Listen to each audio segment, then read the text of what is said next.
For every VI that you create using LabVIEW, you're going to work with what's referred to as palettes. So a palette will have all of the functions or objects or terminals that you need to create your working program. So there are 3 palettes that you'll work with every time you create a VI.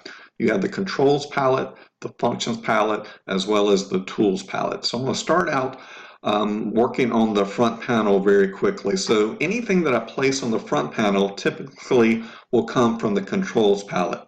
To quickly have access to the controls palette, I can left click on the front panel, right click, and my controls palette will come up.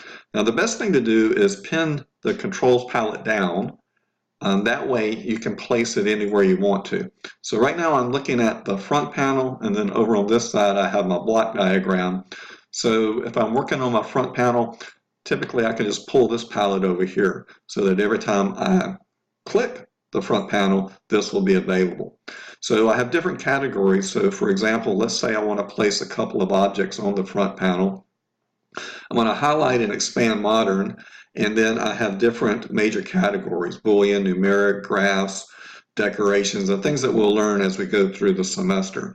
So to begin with, I'm just going to select numeric, and I have numeric controls and indicators, things that look like tanks and thermometers and voltmeters and things like that. So what I'm going to do, I'm going to simply select this numeric control and place it on the front panel. And I want to select a numeric indicator and place it on the front panel as well. So if I collapse this and move it out of the way, I want to notice that when I place these 2 objects on the front panel, LabVIEW created their terminal view for me over here on the block diagram. And then I can give these different names. This I'm going to call input 1 as a label. And you notice when I changed it, it changed the terminal to input 1 as well. And I want to call this output 2.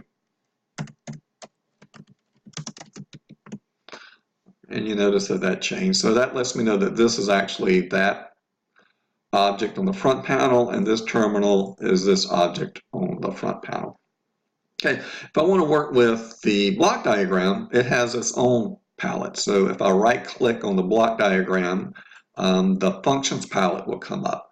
So I'm going to pin this down and move it over here. So anything associated with configuring the block diagram, all of those functions will come from the functions palette. So I'm going to highlight this. Let's say that I wanted to do a numeric function, maybe add. So let's say that I wanted to add input 1, and I'm just going to wire this up, which we've already learned to do that. It's not real pretty. And I simply want to add that to, say, a constant of maybe 50. So where did I get this from? This came from the numeric under programming from my functions palette. And then I'm just going to wire this in so we can run it in a second and see what the results are. Not that's going to be a big deal. Okay, the last palette very quickly is the tools palette. So the tools palette you access under view and select tools palette. And it's a very small palette, but it is active for either the front panel view or the block diagram view. So things that I can use the tools palette for applies to both views. So we will look at the tools palette in detail a little later, but right now just understand that you have 3 palettes to work with.